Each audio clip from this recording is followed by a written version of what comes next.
Welcome to Mind Your Business, where we talk about fun stuff, hard stuff, and everything in between. My name is Inger Hiller.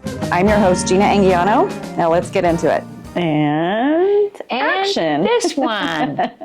Well, good morning. Good morning. How are you? How's good. Everything going? Great. All right, you I excited? feel good about the first episode. I'm excited for this one. I'm super excited with all the great responses we've gotten over it. I mean, people love it. People love you, really. No, I think they love you. And thank you to Jessica. She's back there. You guys can't see her, but we can see her. She's lovely, and she's helping us with all of this. But let's just jump into it then. Okay. All right, you were going to talk about we were talking about reinventing ourselves. Basically, the topic is, it's hard sometimes going through times of your life where you're like, okay, things are changing, things are different.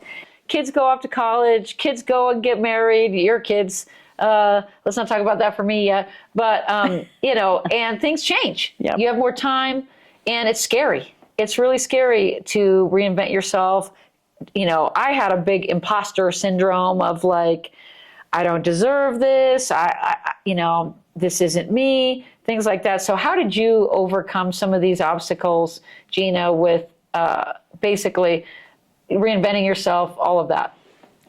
Because you've done it a million times. I feel like in the beginning, becoming an empty nester, I feel like it was just like a big deal for me. Nobody warned me about it. Again, like I said, nobody warned me. I wasn't ready for it. And it was like, we ended up buying a new house. My son went to college, ended up moving with a bunch of friends. And felt like I was in this house with my husband, even though I still had my husband, and I didn't feel like I had a purpose. So I went into a weird depression. I'm not going to get into that, but I went into a weird depression for a little bit, and I'm not a depressed person. I don't get that way.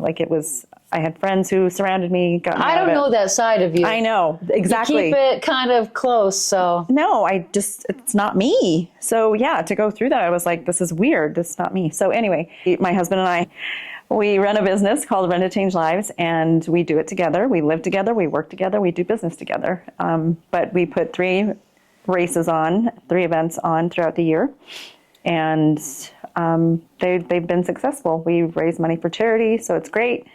And then, that keeps me busy. And then social media, I got into social media 4 years ago, and just started, just playing around. It was just a silly thing or whatever. And then it just grew, and I was surprised. And yeah, so. But all the while you do other things too. Yes. Like you get bored. You're like, I'm going to be a bartender. I'm going to work here. I'm going to do this. I'm going to be a barista. Like you're always got your hand in something. Yeah. And I kind of still want to do that, but I feel like I'm making enough money with, my social media stuff, which is good. So I like to be social.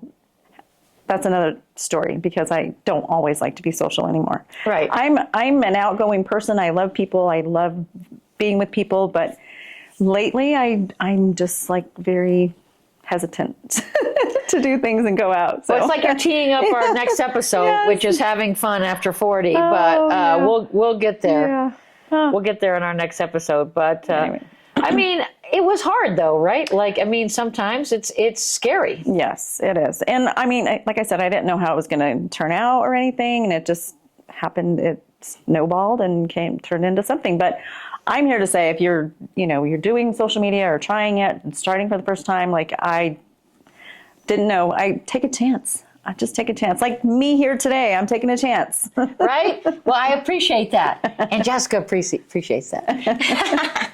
And there's a lot of I guess, people that don't like what I do. They disagree with what I do. Oh, haters are going to hate. Yes. And Gina, I've learned, and I've grown a backbone, because I've had, people come at me, even people I thought were friends, So it's interesting. But again, it's like, I have my husband and my family that supports me, and that's all that matters. And you got your friends. And my friends, yeah. Boom, give me some, boom. And, but I think your story really resonates with, people who are kind of, especially women, especially moms that are trying to think, okay, what do I do now? I have all this bandwidth that I didn't have.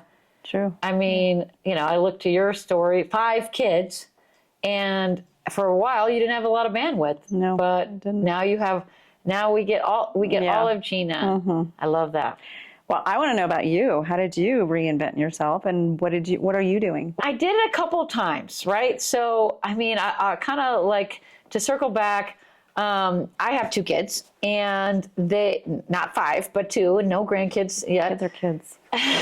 1, 2, 3. And my career before what I do now, I was working in retail management.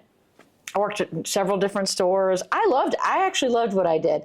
But the problem is with being in retail management is in order to raise through the tiers, you have to have more and more travel in your life. And so to be okay, you're a store manager locally. If you want to be a district manager or regional manager, you're traveling. Like my boss, she traveled 3 weeks out of 4 across the country.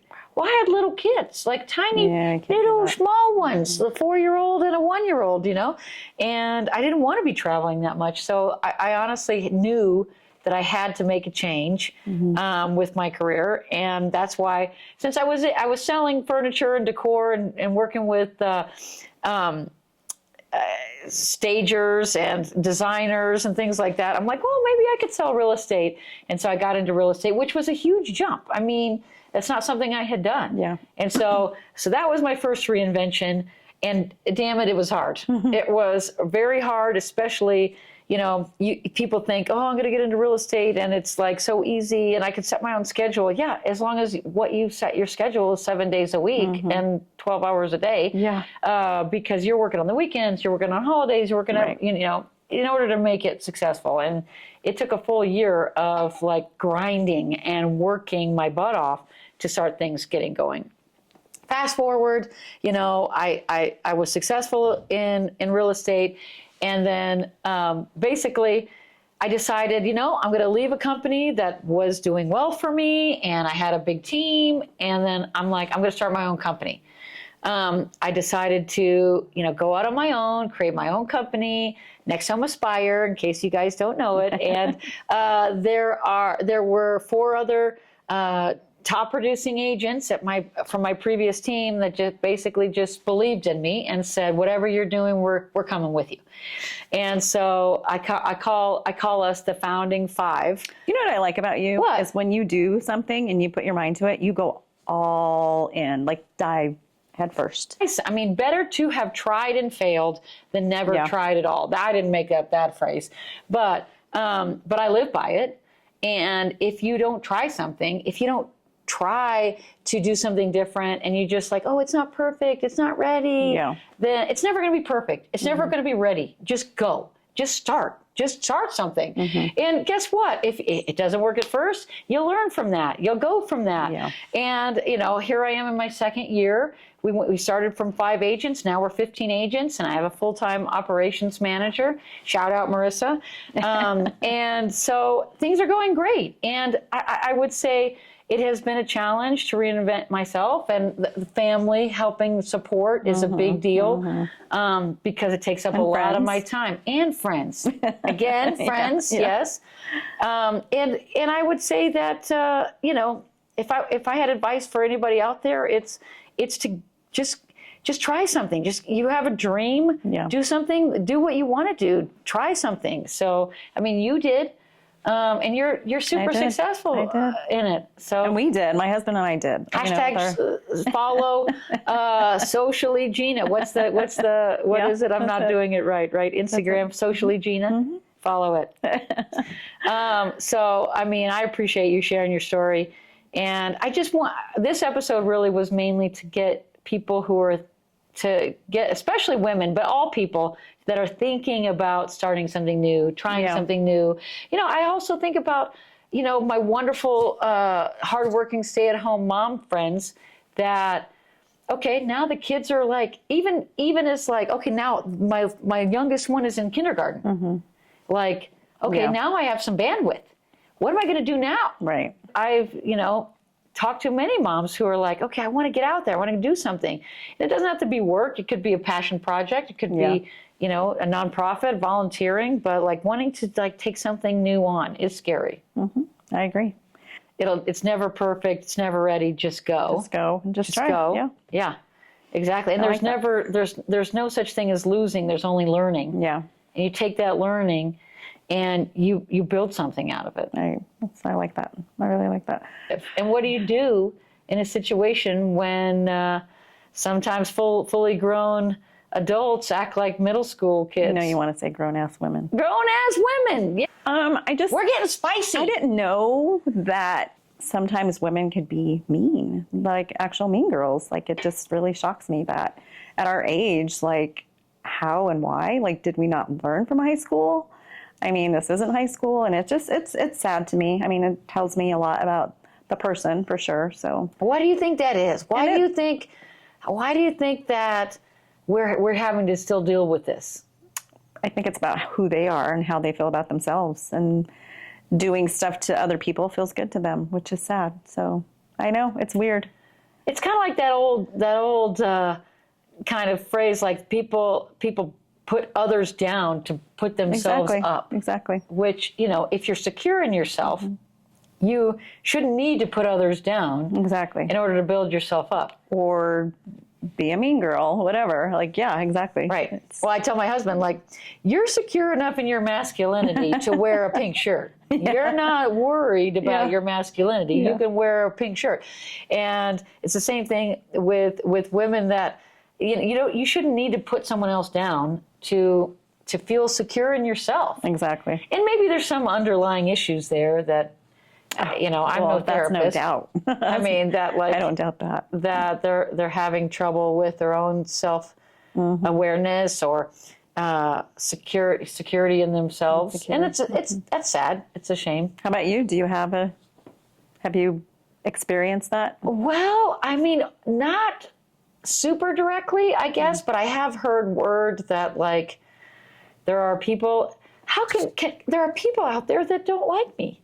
That is insane. How can you not How- like us? I mean, you guys like us, right? Like, I don't know, but I have heard that there's something, and I try not to be. I mean, I'm abrasive, but I try not to be. You're not I'm everybody's never cup of tea. hurtful. Yeah. My only goal is to build people up in this community, create opportunities for people, and I feel like I've done that as best I can. I mean, I'm not perfect, that's for sure. Okay. Have you ever had a breakup with a friend? Yes, I have. I mean, my story really is that I had a friend that I played softball with.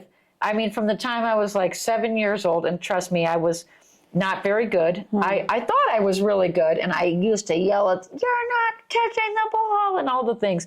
And I was actually kind of a bad co-player. I wasn't great at it, but this gal, she was my friend coming up from the time we were in softball, and we actually went to college together.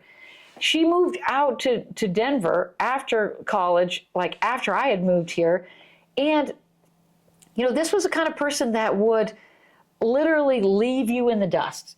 She left me in Chicago once when the night was over and she just wanted to leave, and we lived in DeKalb, which was a 2-hour drive, not a 2-hour drive, that's with traffic, but let's call it an hour drive.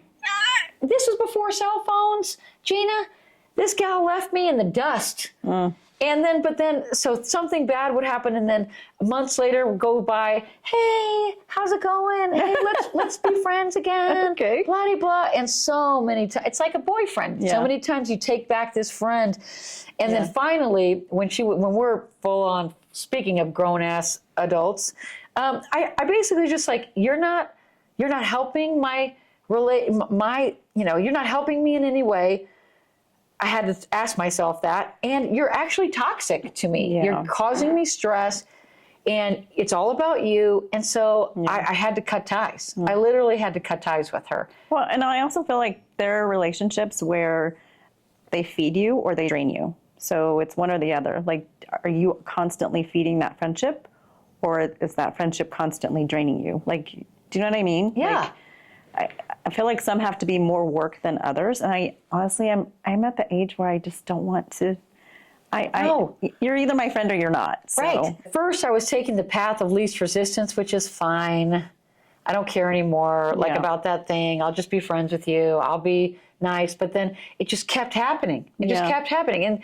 And these are the type of friends, and this particular friend, I mean, they pull you into their negative Yeah, energy, their that's too negative much. spiral, This is too down much in the work. downward spiral of like, this is terrible, and so is this, and blah, So blah, it's blah. draining you, is what It's I mean. draining Yes, you. like, They're not adding exactly. anything to the friendship. Exactly. They're not, and it's all about them. It's too much work. Oh, listen to what happened to me. Da, da, da, da, da, da. Yeah. And listen, I'll listen. You have something bad going on, Gina. I'll listen to what's happening to you. I'm not going to dwell on it though, and that's sometimes people like that. Right. And that's all they want to talk about. I know. You know, and so that was the best thing that ever happened to me to come to grips with saying goodbye to people who aren't feeding you and in a way that's positive. And when I say feeding you, I just mean with positivity. Listen, I have this friend. She lives I agree. in South Carolina. Shout out Sarah if you're out there. And she's amazing. Like we literally, she used to be my 2 doors down neighbor here in Castle Rock. They moved down to South Carolina. Nerve. I know, but I'll forgive you. But we literally see each other like once a year, and we don't need to like, oh, how's it going? What's going on? Every second. That's just Yeah. not how the friendship works. Yeah. The friendship is like she's busy with her You amazing just pick life. up and go again where you left Like, off. okay, It's we're like, going to see each other. yeah, We're going to Costa yeah. Rica. Awesome. And when Yeah. we see each other, it's like amazing. Yeah. And that's the kind of friends that I think everyone needs is that like people who you don't need a certain like prescription on what that friend does for you. Yeah. Everyone is different. Well, you know? and I remember a friend of mine did this sound and just said, "Am I too old to be working on friendships?" I'm like, "Yes, that's me. I'm sorry. That's Right? just too much work." Yeah. Well, I mean, I feel like sometimes I will be a little bit vulnerable here. I do get a little bit down on myself sometimes that like, I feel like I have light friendships with a lot of people. Yeah, I'm the same. And no, I'm the same. and you know, some people have like, well, here's my 3 best friends and we spend all our time together. And I don't have that. I feel like I'm friends with a lot of people and it's sometimes tricky, but you know, I kind of have my little groups. I think I feel like it's just okay. What are you guys doing? What are you guys doing? What are you doing? And Yeah. I kind of bounce. absolutely. Well, I mean, thank you again for like being part of this second episode. We're kind of at that point where we can tell everybody about what's happening on our next episode. We're going to be talking about having fun after 40. And not just after 40, after 50, After after 50, 60, yeah. all the things.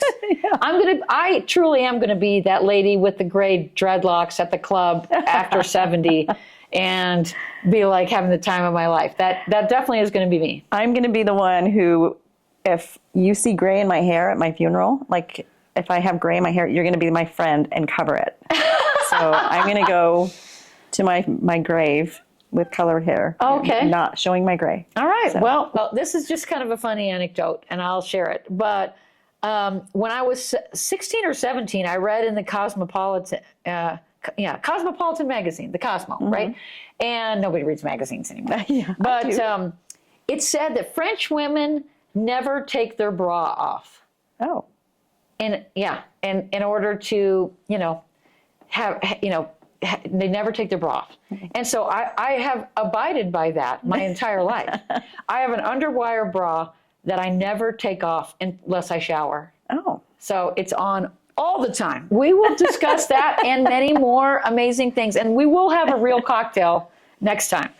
So thank you again to everybody who's tuning in. Thank you to Gina. Thank you. And thank you to Jessica for doing this. And tune in next week to see what we have to say.